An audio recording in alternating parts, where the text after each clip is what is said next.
Hello दोस्तों, नमस्ते प्रणाम। मैं आप सबकी ललिता मिश्रा अपने यूट्यूब चैनल पे आप सबका स्वागत करती हूँ।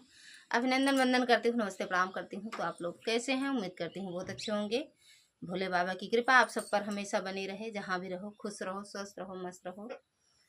तो आज आप सबको बहुत ही प्यारा हंसी मजाक ननद भाभी का चुटकुला सोहर उठान गीत सुनाऊंगी, तो आप लोग सुनना। ननद अपने ससुराल से आती हैं तो अपने भाभी से क्या पूछती हैं, आप लोग इस गीत के माध्यम से सुनिएगा। बहन भी आती है अपने मायके से तो क्या पूछती है, देवर भी आते हैं बाहर से तो क्या पूछते हैं भाभी से, आप लोग इस गीत के माध्यम से सुनिएगा। और जैसा भी लगे एक प्यारा सा कमेंट करना और अपना आशीर्वाद बनाए रखना। जय माता दी, हर हर महादेव।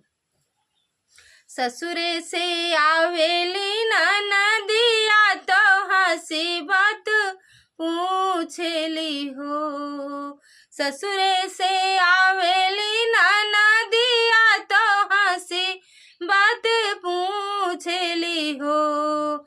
ए भौजी के करा सूरतिया लो भाई लो हो रिलवा बड़ा सुंदर हो।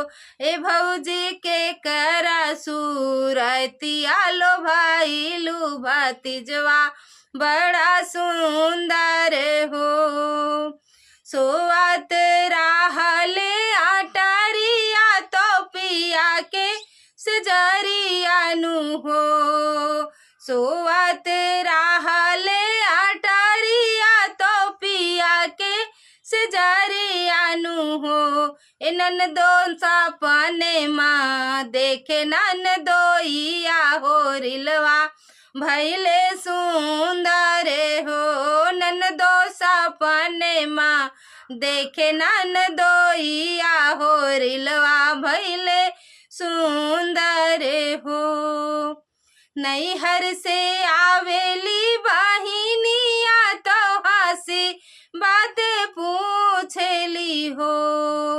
नैहर से आवेली बहिनिया तो हंसी बात पूछेली हो। ए दिदिया के करा सूरतिया लो भाई लो हो रिलवा बड़ा सुंदर हो। दिदिया के करा सूरतिया लो भाई लो हो रिलवा बड़ा सुंदर हो। सोवत राहले आटारिया तो पिया के सजरिया नु हो। सोवत राहले आटारिया तो पिया के सजरिया नु हो। ए बहिनी सपने माए ना, ए बहिनी सपने माँ देखे बहनोइया हो रिलवा बड़ा सुंदर हो। ए बहिनी सपने माँ देखे बहनोइया हो रिलवा बड़ा सुंदर हो।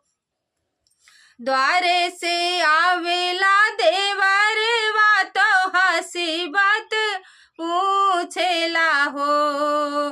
द्वारे से आवेला देवरवा तो हंसी बात पूछेला हो। ए भौजी के करा सूरतिया लो भाई लो हो रिलवा बड़ा सुंदर हो। ए भौजी के करा सूरतिया लो भाई लो हो रिलवा भैले सुंदर हो। सोवत राहले आटारिया तो पिया के सजरिया नु हो। सोवत राहले आटारिया तो पिया के सजरिया नु हो। ए देवरू सपने माँ देखे तो होरी सुरतिया हो रिलवा भैले सुंदर हो। ओ देवरू सपने माँ तो होरी सुरतिया हो रिलवा भैले सुंदर हो। देवरू सपने माँ तो होरी सुरतिया हो रिलवा बड़ा सुंदर हो।